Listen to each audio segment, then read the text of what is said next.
Today, are junior doctors right to go on strike? How much will the government increase public sector pay? And should Ukraine show more gratitude? This is Politics Live.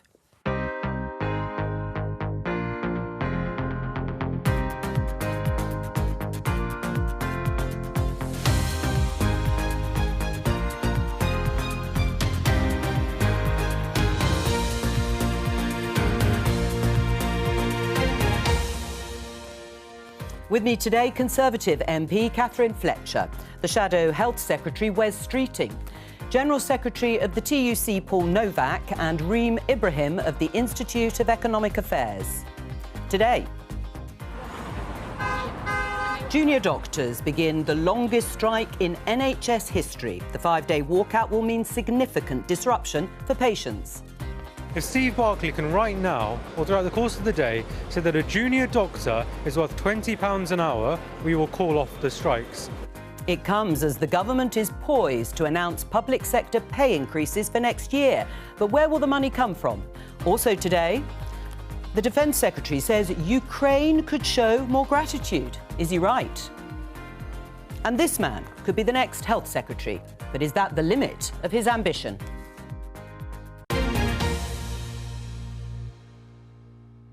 Let's start by showing you the front pages. As you can see, one story dominates in the blanket coverage that we've seen over the last 5 days. The question of the identity of the unnamed presenter at the centre of the media storm was resolved by Hugh Edwards' wife in a statement yesterday after fevered speculation. My opening question to the panel is, have the laws on reporting these kinds of stories done their job or been found wanting, Catherine? I'm acutely conscious in commenting on this that there's a man whose wife has said he's seeking medical treatment. So I'm instinctively quite leery to start debating moving forward. I want the BBC to be able to conduct its own investigation, and I want to make sure that no further harms come from anybody involved in this. So I'm not... Let's understand the facts of it, and then let's debate the kind of ins and outs when the dust has settled a bit. But broadly, do you think the laws as they stand are doing the job that they are supposed to do when covering these sorts of complex stories? You mean in terms of the fact that 1 in 6 of the British people had heard a rumour about the identity in advance? I think social media challenges us in lots of ways, and I think there are risks with that, as well as kind of freedom of speech arguments. I think we should just be compassionate and careful, both to the individuals involved that perhaps have engaged in behaviours are not called, but also the individuals that are still coming forward reporting things that are of concern to them. Where are you, Wes? This is going to be a boring programme if we carry on like this. I actually broadly agree with what Catherine's just said. At this stage, I don't think we know whether or not the Sun's got this right, whether the BBC's got this right. We have been subjected to days and days of speculation, some really quite startling allegations reported in the Sun newspaper, lots of questions facing the BBC, which is why I think the investigation's right. I think at the end of this, though, whatever the outcome and whatever facts emerge, there are inevitably going to be some people who look pretty stupid as a result of things they have said about these events on social media without being in full possession of the facts. I've absolutely no desire to join those people with idle speculation. On the question of media regulation, I think the media have to report responsibly. I also think as legislators, we have to regulate carefully in the context of media freedom in this country. And I think any sort of press regulation, media regulation, is something that, as elected politicians, we should enter into very cautiously, because you don't want to be in a position where you are effectively having a chilling effect on free media and free press and an important pillar of democracy.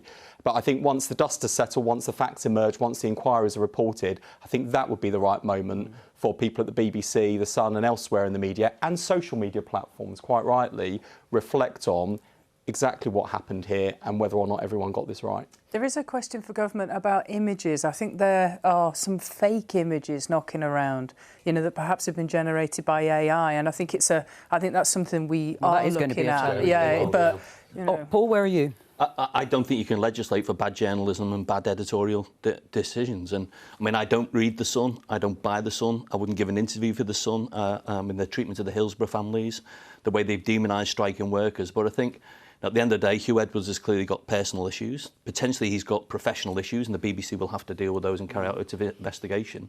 The Sun, though, in its coverage, inferred that there were criminal issues at play here, and that clearly doesn't appear to be the case. Well, because the police have said that they haven't found any evidence of criminality. What the Sun's motivations are, and I think partly it's about salaciousness.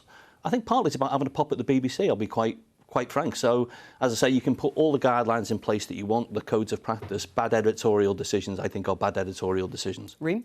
I mean, I have an incredible amount of sympathy for the family and all of those individuals that are involved. I think it's very difficult. I think we in the media need to not be speculating. We don't want trial by media. I think that we need to also be aware of the fact that the Metropolitan Police have also withdrawn the investigation, so we know nothing unlawful has happened.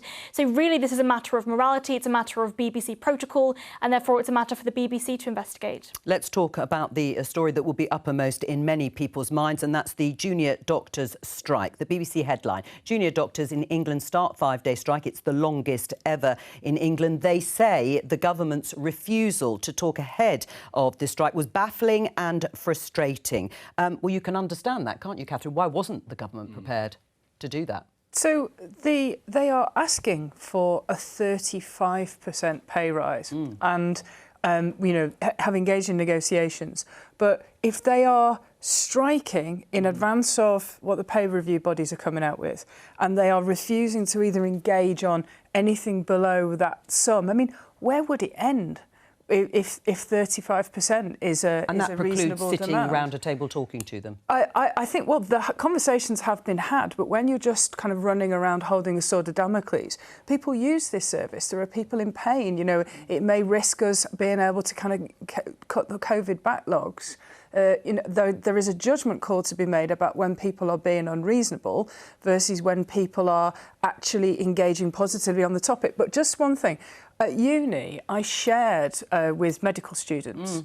I saw how hard they worked to get the degree. I saw how hard they worked to go through their career.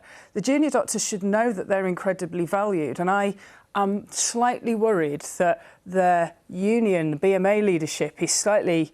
he's not necessarily doing them the service that the British people hold them in the esteem. I'm going to come to you, obviously, Paul. I just want to get Wes's thoughts on this. You'll have heard there in the headlines, Dr Arjan Singh, member of the BMA Doctors Committee, he said to BBC Breakfast that if Steve Barclay, the Health Secretary, says doctors are worth £20 an hour, they'd call off the strikes. Put like that, that sounds reasonable. Is that what you would offer? Well, there's got to be a negotiation, and these problems have been a decade in the making because pay hasn't kept up in line with inflation, not just for junior doctors, but right across the economy, public and private sector. So are they worth £20? Are they worth £20 an hour? Look, we would be willing, and you can judge us on our record on this. When we were last in government, we delivered year-on-year pay increases. In fact, the last Labour government delivered full pay restoration compared to where the previous Conservative government had. Why? Because we got the economy growing and we made sure that that growth was reinvested into public services and reinvested into the industries and jobs that motor the UK economy. And the reason we've got a high tax economy is we've got a low growth economy. The reason why we've got a low pay economy is we've got a low growth economy.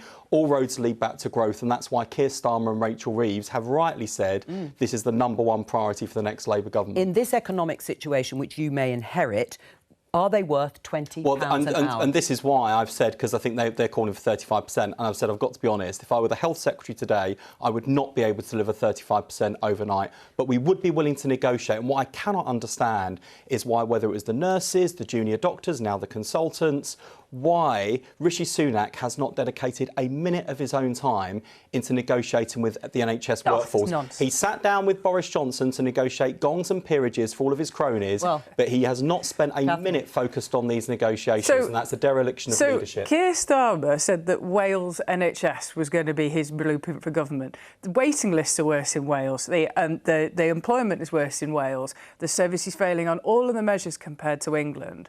I think what you need to be doing is setting forward a positive plan. We've got to, as you've said, balance what the taxpayers pay to the public sector. 35% is bad. You can't support it. But you've got you've got us doing what the NHS want us to do, 2.4 billion into that long-term workforce plan. That's their plan that we're supporting. And the idea that the Prime Minister needs to personally engage with a union leadership that's making outrageous demands for him to be working hard on the problem, that's for the birds. Right. 2.4 billion is a lot of money. Well, let Wes respond. Well, I would just say a couple of things. One is, this isn't the BMA leadership or indeed the Royal College of Nursing or Unison's leadership saying, we demand this for our members. These are strike ballots that have been delivered on extraordinarily high turnouts and a very high proportion of the vote in favour. But you don't support the doctors' strike, do you? I wish they weren't going on strike. Right. At no point have I blamed them, though, Jo. I don't blame the junior doctors. I don't blame the nurses. I don't blame the consultants. But you don't support the strike. What choice have they got when the government won't sit down and negotiate? And that's why we didn't have national strikes in the NHS under the last Labour government, because we treated people like grown-ups, we treated them with respect, and because we had the economy growing, we were able to invest in the pay of our people. Did you have a 35% pay demand? We delivered full pay restoration under the last Labour government. Yeah, but it wasn't 35%, was it? We got the economy growing, and that is the root of all of the problems, and I'm afraid that's why I say it's been more than a decade in the making. In essence, what you're saying is the difference between the two of you is tone. It's about how you deal with people. It's record. But you wouldn't do anything materially different. It's record, Jo. You can judge our record of 13 years in government versus 13 years of the Conservatives, where we delivered in fair pay, we didn't have a retention crisis, we didn't have a recruitment crisis. We also inherited your economic mess. We did have the shortest waiting times and the highest patient satisfaction in the history of the National Health Service. All right, let me just play you a clip from a video that the BMA have put out. They're encouraging striking junior doctors to perhaps only picket for one day, but have alternative suggestions for how they should spend that time. Let's have a look. By concentrating our efforts on one day, we'll maximise our impact and show the government our resolve is as strong as ever. On the Friday and Monday, we encourage you to spend time with your colleagues socially. Have a five-a-side, go for a strike hike, get together for a picnic, whatever you feel like. Or if you do feel that you would like to picket, that's great too. Just know there is no pressure to do so. Spending time with your colleagues is an equally valuable use of time during this challenging period. What did you make of that video, Paul? Is that going to get public support? Well, I think it's very clear that those striking junior doctors do have public support, and they've maintained public support. And the video? Yeah, well, I don't think that people are going to look at that video and draw any conclusions from it whatsoever. What I know is, and I've been on the picket lines, not with junior doctors, but with paramedics, with physios, there's a huge amount of public support out there, and that's because the public realise the problems in our NHS, those 130,000 staff vacancies, aren't the fault of junior doctors or any other NHS professional. I'm afraid it's 13 years of underinvestment and understaffing in our NHS. Now, absolutely not. Let me finish this point. I am not an expert in health policy, but what I have done for 30 years is negotiate with employers, and I don't know any private sector employer, for example, that would refuse to sit down with the union because they don't like the union's opening offer, or indeed refuse to negotiate with the union because its members are taking industrial action. The only way to resolve any strike is by sitting down, negotiating and reaching agreements. And they are asking for a 35% pay increase, which I'm sorry is not a serious ask. 35% is absolutely unacceptable. Now, when we're thinking about public sector pay increases, we've got to think about the trade-offs. Either we have to increase taxes in order to pay for public spending. Public spending now at the moment is already 46% of GDP. That's up by 10% from the year 2000. So when we really have to think about these trade-offs, or we have to cut spending in some other areas. Now, it's unfair to say that the NHS is underfunded. We spend record levels of taxpayer money in the NHS. 165 billion, 90% up since 2010. Huge amounts of money on the NHS. Now, I've got to say, it's actually quite nice to hear a Labour politician actually arguing for NHS reform. And I think that what I would really like to hear from the Labour Party is actually what that reform really means. Wes? Yeah, it's a big shift from, you know, where we are as a health system, pretty much top of the charts in terms of spending on hospitals compared to other OECD countries. But, you look at primary care, community services, mental health, social care, capital, crucially diagnostic. But you're not going to spend at the bottom more than has been allocated, are you? Lagging behind. Well, that's not true.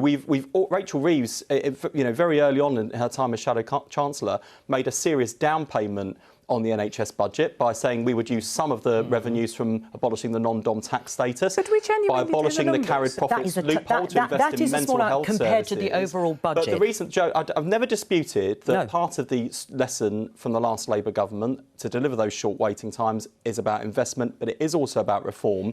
And I want to see a big shift from excessive focus on hospital to community services, a big shift from analogue services to digital services, and a big shift from simply focusing on sickness to preventing long-term ill health. Can I make a point about public finances? Because Reem mentioned the issue around taxation. The reality is we're in a cost of living crisis, but not everybody in this country has lived through a cost of living crisis. Our dividends have risen 3 times faster than wages. Chief executives' pay has soared. I think there's a sensible debate to be had about taxation in this country with those with the broadest shoulders to pay. We already have the highest tax burden. And the 35%, you know full well, the 35% is a red herring, because no one thinks that the government is going to deliver a 35% pay rise tomorrow. What they want to do is have a serious conversation about pay restoration, but also solving that recruitment and retention crisis. You're not going to be able to wish it away. Well, I think when it comes to the NHS specifically, I mean, we clearly the NHS isn't working. We've got over 7.3 million people on waiting lists. It's nice to hear Labour politicians actually talking about what this reform could potentially look like. It's nice to hear that actually the solution isn't just more of our hard-earned taxpayer money being thrown into what is effectively a bureaucratic black hole. What we need instead is to actually think about what kind of other systems we could seek to emulate in the United Kingdom. Look at the Australian system, not the US. There are more than 2 countries in the world, Paul. We could think about the Singaporean system, or Australia, or Germany, or Sweden, who have public and private partnerships that actually work better, deliver for their people, and allow patients to have more choice. Would you think about those systems? Is that the radical reform you're talking about? You seem to have Green support. It's not the model of funding or the model of free at the point of use National Health Service needs to change. It's how the money's spent. It's how the system's set up. It's how patients interact with the NHS. More primary care, more access to GPs, people more not paying for GP services. Appointments, or the private sector level of involvement that you are in favour of. It's one of those things I'm just not prepared to compromise on. A National Health Service that's free at the point of use, I think, is the thing that people in this country really value. And when I went through my own experience with kidney cancer just a couple of years ago, I had loads of things to worry about. The one thing I didn't have to worry about was the bill. That's not the thing that needs to change. That's not the thing that's broken the NHS. We're in danger of agreeing again. Right. We're in danger of agreeing again. We're allowed. I know, it's shocking. Free at the point of use NHS, it's one of our national assets. It's £165 billion a year we spend supporting it. That's 90% more. We're already talking about it using AI in, for example, in radiology. More private sector involvement? No. More technological improvement. Go ahead GP services that are already, the NHS app that's allowing you to book appointments, do repeat prescriptions, taking that admin out of the NHS. I've got friends that work there, and the thing that they absolutely go mad about is the amount of time that they don't spend with patients on the bureaucracy in the NHS, but you have to invest to achieve that, and 90% more than 2010, as well as a set of plans and supporting the NHS's own plans, like the long-term workforce plan. But still, that's really important. But still the strikes go on. Let me just show you this headline in Reuters. UK rules allowing agency workers to cover strikes are unlawful. That's just been announced in the High Court. The government lost its case, Catherine. Were they trying to undermine strike action? We have to find... Government is not a series of unallied positive choices. We've got to find a balance between the right to strike for Labour, which, I do support it. It's historically made big differences to the conditions of workers in the northwest of England and around the country.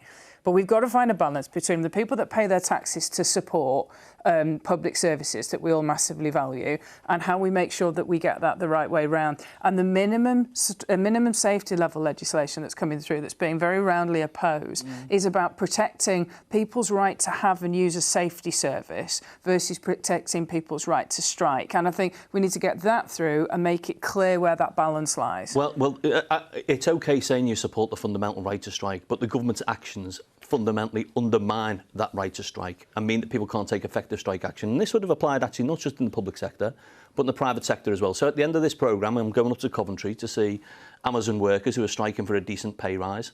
This law would have allowed Amazon to bring in agency workers to do the job of those striking workers. It would have exacerbated industrial relations, it would have lengthened the dispute, Even Margaret Thatcher didn't do this because she knew it would poison industrial relations, and that's why the High Court has said it's not only unlawful, it was an irrational decision by the government. Well, we've already talked about pay rises.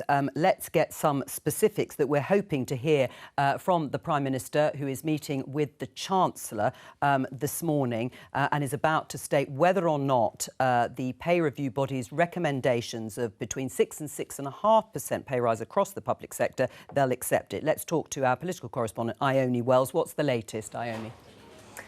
Hi, Jo. Well, as you say, the Prime Minister and Chancellor have been meeting this morning to sign off what pay rises will be for different public sector workers. And the key question for public sector workers at the moment is, will they accept the recommendations that have been put forward by independent pay review bodies? Now, I've been told that those recommendations range from about 6 to 6.5% pay rises. What's tricky here is government departments had said in their submissions to these independent pay review bodies that they could budget for about 3.5% of a pay rise. So clearly a big shortfall there. The Chancellor has been pretty clear that he won't borrow more to fund any additional pay rises above what the government budgets have allowed for. So if the government does decide to accept pay rises of more than 3.5%, the chances are the government are going to say that will have to come out of existing government budgets and departmental budgets. So the challenge here, I think, and this will be something which I'm sure unions will comment on as soon as we have those figures, is if they don't match the independent pay review recommendations, that will be a concern from striking workers. If they do match them, but say that they have to be funded by cuts from departments, I think that is also something that unions and public sector workers will not be particularly happy with. So I think we will expect probably later this afternoon to hear from the Treasury, from the Prime Minister, perhaps outlining their rationale for what decisions they will have made. But certainly I don't think this is the end of this dispute. Ione Wells, thank you very much. Should the government accept the recommendations of the pay review bodies? Usually it does, if it's 6 to 6.5% for public sector workers. Yeah, so I haven't seen them. I mean, that's the speculation on what's around it. We're pretty sure that that's the range. So that, I think the Prime Minister's only just about half an hour ago left the chamber. He's been talking about our support for Ukraine. So I think there maybe needs to be a bit of time before he can meet with the Chancellor. Course. But what's your view? 6 to 6.5% pay review bodies, we're pretty confident that that's what they've recommended. Should the government accept it? I think the government needs to get to whatever delivers on halving inflation, because inflation is the thing that makes us all poorer.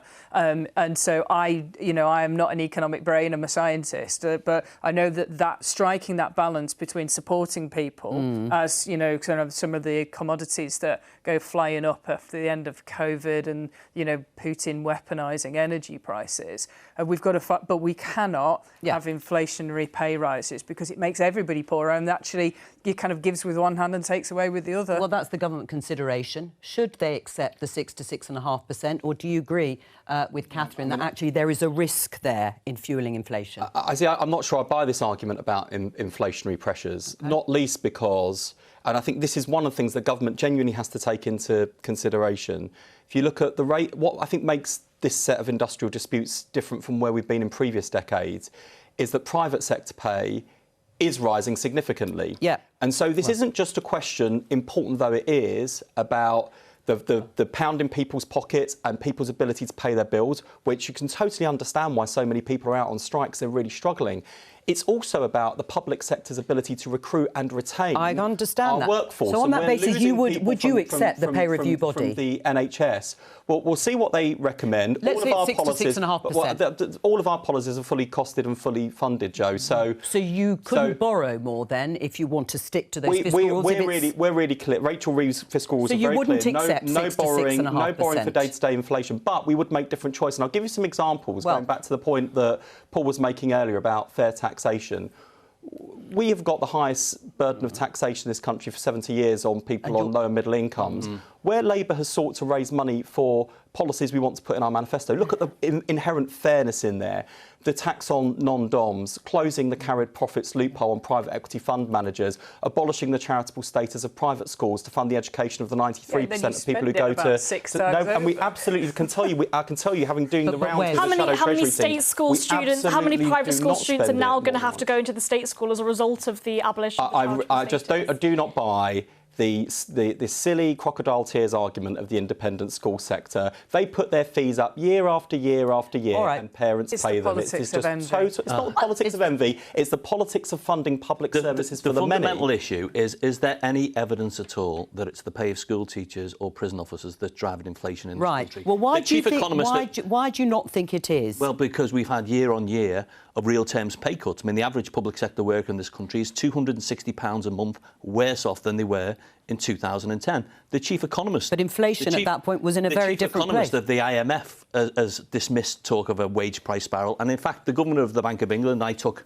a group of senior trade unionists in for a private meeting with the governor last week. But the Bank of England has been very cautious to talk about wage price spiral and has been very, very clear, even in its own analysis, it's the pay of top earners that potentially has some inflationary effect, not public sector to workers. respond, let me show you, because Wes referred to the soaring pay rises in the private sector. You can see the difference between the private and the public sector from the Resolution Foundation, a 7.7% increase in the private sector. Is it fair, then, to present public sector workers with a far lower pay increase? As you can see here, look, it's rising there above the £600. It's sticking here, that's the private sector in the red, and here it has stagnated, if you like, under the public sector. Should the public sector, in a way, stay at that level while the private sector soars? But the start date on that graph is January 22, and the public sector was protected from an awful lot of what have happened after the financial crash. Very true. You've got to start at 2008.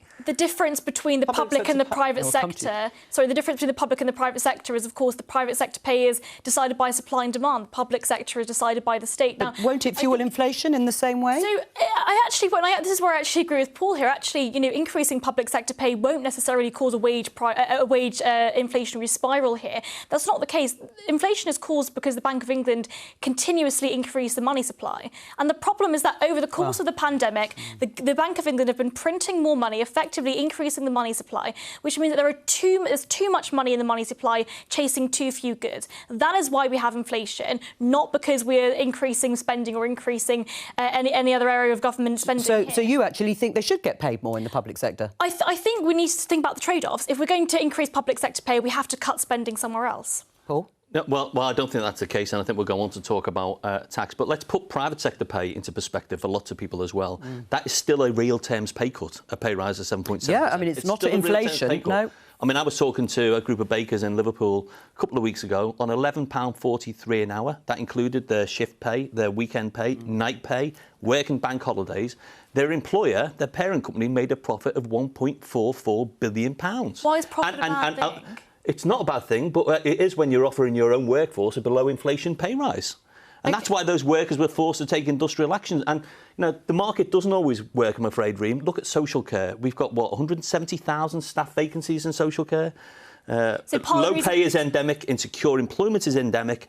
Pay is not rising in social care. The market is not fixing social care. Sometimes you have to have an active state and active policies. First of all, think about the amount of government intervention we have in social care in the first instance. Secondly, when it comes to... I totally agree, there are huge amounts of vacancies both in the private and the public sector. The reason why is, first of all, there are 5.3 million people in out-of-work benefits that need to get... A lot of those people need to get back into work.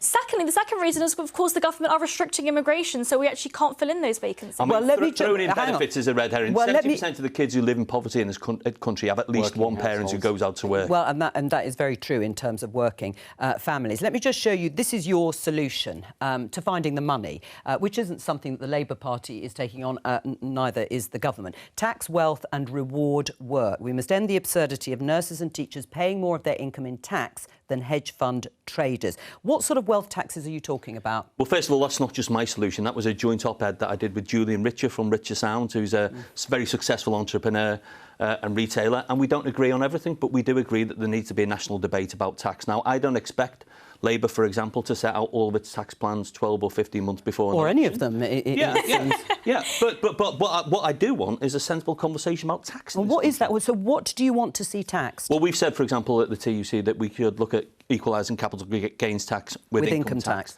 We've said that we should explore the possibilities around wealth taxes. There are things that we can do because, as I said before, not everybody has been living through a cost of living crisis. The sales of Porsche motor cars in this country went up by a third last year. It was their record year for sales. Clearly somebody's doing very well, and if you are doing well, you should expect to pay more tax. Right. Do you want to take on that debate? Is Labour going to really look at wealth taxes to try and pay for further investment in I don't think Wes is going to come up with a policy today. No, I think I just described 3 examples where, in order to fund very good, very fair, very high impact policies, we would. Well, I tell you what, I'm definitely not sitting here on your programme announcing tax policy because I'll be shot by Rachel Reeves as soon as I walk back through the door. But the serious idea, point I'm is, talking though, about the idea of it. Paul has written a piece, and what it does is it explores, as have other Labour MPs sitting in that seat, not on the front bench, saying we really, really need to look at wealth taxes as a way of raising revenue. Will you actually sit down and talk about it?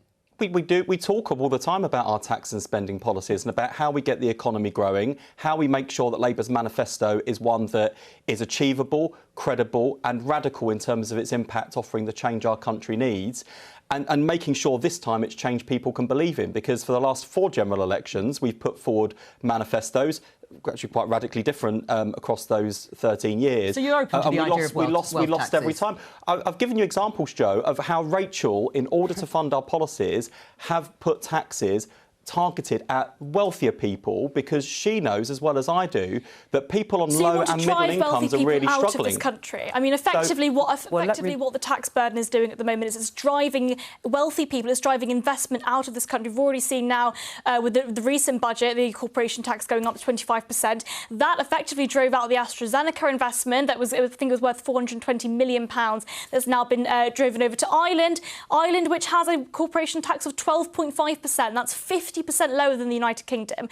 Would you reduce corporation tax? Well, the reason why we've got a high tax economy is because we've got a low growth economy. And I'm afraid it does stick in the craw, doesn't it, that the Tories say, oh, it's really terrible, these inflationary pressures, and it's really difficult, we've got to balance these books. Well, of course it's difficult to balance the books when you went on a joyride with the economy and crashed the car and left everyone paying the price. Of course it's difficult to pay the bills when you've literally sent billions of pounds up in smoke in wasted PPE. The Tory party is very careless with other people's money all the time. Very careless. The PPE argument is the same as the private schools argument, which is you deploy a figure that sounds big and then spend it about 5 different times. Right. One of the Prime Minister's 5 priorities is grow the economy. How's it going? We have actually got the highest growth since 2010 of all of the European economies.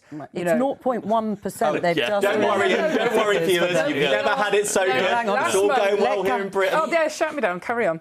Right. Since 2010, we've grown the economy higher than anybody else. The corporation tax thing has got the super deduction within it. It's also got massive capital investment grants, because it doesn't make great kind of lines on a political TV show. Why are companies like AstraZeneca leaving the United Kingdom? Well, there's all sorts of reasons why there's a shortage of private sector investment in the UK economy. Partly we've got a government that's got no industrial strategy whatsoever, that's taken its eye off the ball in terms of how we get to net zero. Literally just but crucially, look at what's happened to growth. We've had no growth in the UK economy. In Spain, where they have introduced a wealth tax, faster growing economy than both France and Germany, there hasn't been an exodus of wealthy people. And I think you could walk down Bond Street or any of those big shopping streets in the UK.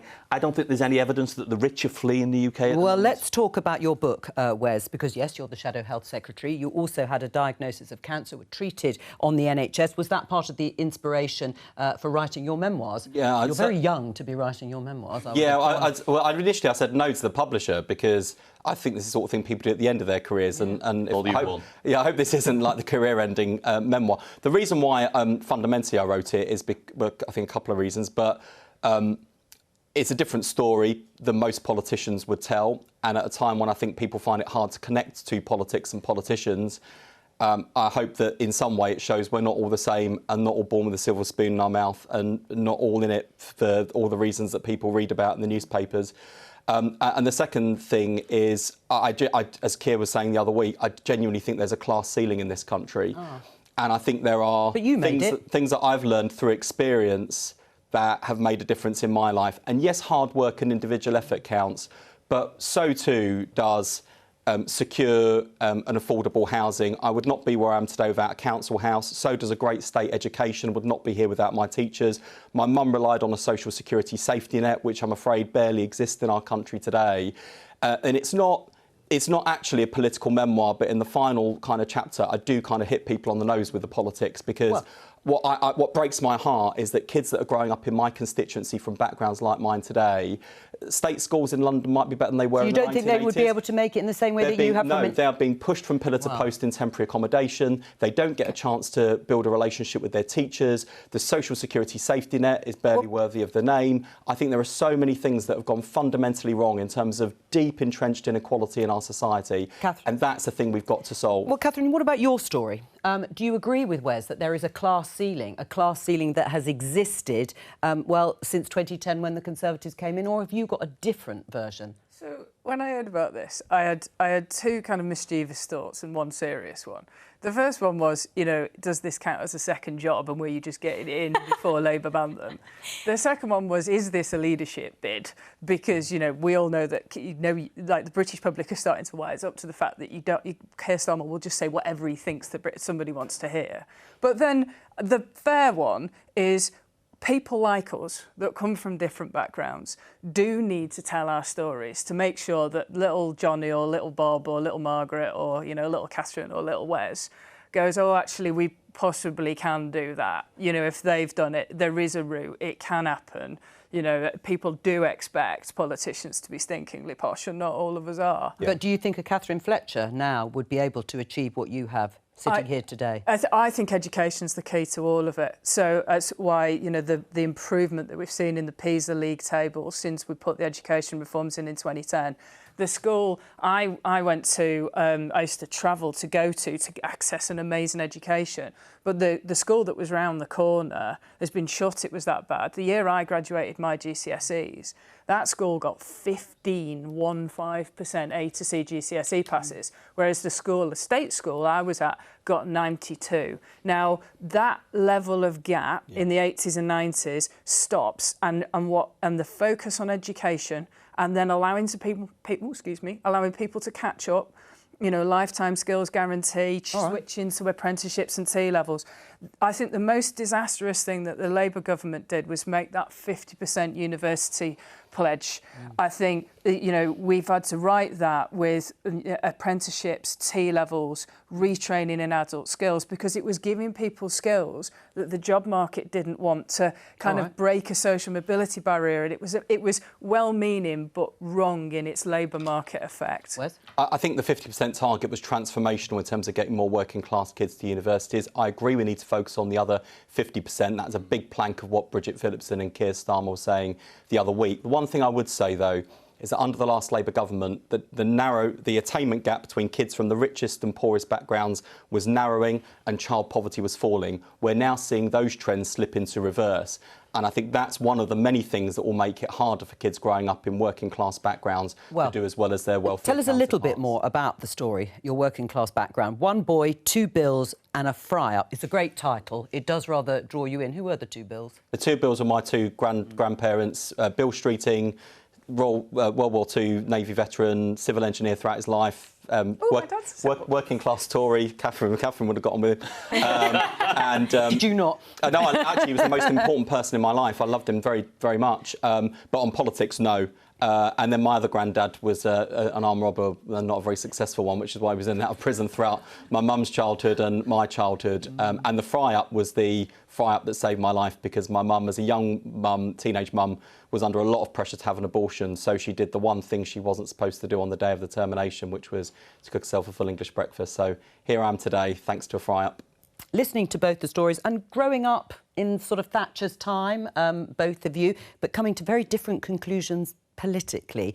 Can you see where Catherine is coming from? I think there'll always be individuals that get on, but I think we've got a broad issue. I think the class ceiling is alive and well. I mean, 7% of kids in this country go to private school, and yet when I talk to company chief executives, when I talk to people in the media, disproportionately they're represented in our politics, disproportionately represented in our politics. And I do think we have to think more about how we support working class kids, not just through school or college or university, but throughout their working lives. I mean, we haven't got a functioning careers advice and guidance system in this country. So, I mean, when I was young and growing up in a similar sort of background, working class sort of background on Merseyside, I got an offer to come and work down in London actually as an intern for an independent media And you can't company. afford to do it, can you? And I couldn't. And they said, well, obviously you'd have to support yourself. I was like, I can't go to London for 2 months without a wage. I mean, how would that work? So I stayed in Asda. Well, so I think that the huge divide that we're seeing at the moment is actually not class, but it's intergenerational divide. Now we're seeing Gen Z are effectively going to be the first generation in the last century that will be poorer than their parents. That's partly as a result of course, inflation, which is caused by the Bank of England's increase of the money supply and quantitative easing measures. It's also as a result of the housing crisis. And unfortunately, the government are now at the moment restricting housing supply, which means that effectively it's economics 101. If you increase the supply, those prices will go down. And it means that the younger generations at the moment aren't able to afford their own homes because the government are actively restricting house building. Now, I think I would like to see the next government actually support house building and build more homes. I think that is really the key issue here for young people, and that is where the huge inequalities really lie. All right, just finally, Catherine's other question. You want to be leader? Well, I was going to say to Catherine, actually, you'll be having a leadership election a lot sooner than we will. I mean, they come around every 5 minutes, and God knows who we're going to end up with next. But you want to be leader. By the time, let me tell you this, by the time there is a Labour leadership election, there's going to be a new generation of Labour MPs saying, thanks, Wes, for all you did as Health Secretary. Now go and write your next memoir. Volume 2. Volume 2, you'll be like Alistair Campbell. The Guardian, US and UK call for more gratitude from Kyiv after Zelensky's NATO complaint. Big sigh there from you. Speaking at the NATO summit in Lithuania, Ben Wallace recalled driving 11 hours last summer to arrive in Ukraine and be greeted with a long list of requests for arms, which is what, to some extent, prompted this "they need to show more gratitude." Was he wrong? I think this may be, in the famous words of the late Queen, a recollections may differ moment, but our commitment to Ukraine is kind of leading in Europe. You know, it's 4.6 billion quid. We were the first to send them tanks. We were the first to train the pilots. And are they showing enough gratitude? We were the first to send them long-term messages. If you look at the Defence of Ukraine Twitter account, which I follow, they're constantly posting pictures of us, like, training their troops in Salisbury and supporting them. What are we doing here? We're trying to protect Europe and support the Ukrainians to get an unprecedented war, get the Russians off their land, and we're doing a cracking job of it. Right. So are they showing enough gratitude, the Ukrainians? What? The Ukrainians... So Ben Wallace was wrong. The Ukrainians don't care. They want the Russians out of their back garden, and everybody is grateful for the help that they're getting, because they are the front line of a war against someone that was trying to weaponise energy prices. Was he wrong? He was. It seemed to me to be an uncharacteristic outburst and a very unfortunate one. We should be thanking Ukraine not just for their existential battle, but for standing up for freedom and democracy on our own continent. Similarly, if I can say, I think the Prime Minister's tweet about the Labour Party and NATO yesterday, which he doubled down on today, was petty, small. And what do we want people, our enemies, looking at? I was behind Oliver Dowden. What do we want? Angela Rayner stood up and had to go at him for being there because the Prime Minister wasn't there. Hang on a second. He's either at NATO or at the dispatch box. He can't do both. We're not divided on Ukraine. And we don't want our enemies to think we're divided on Ukraine. And we're not divided on NATO either.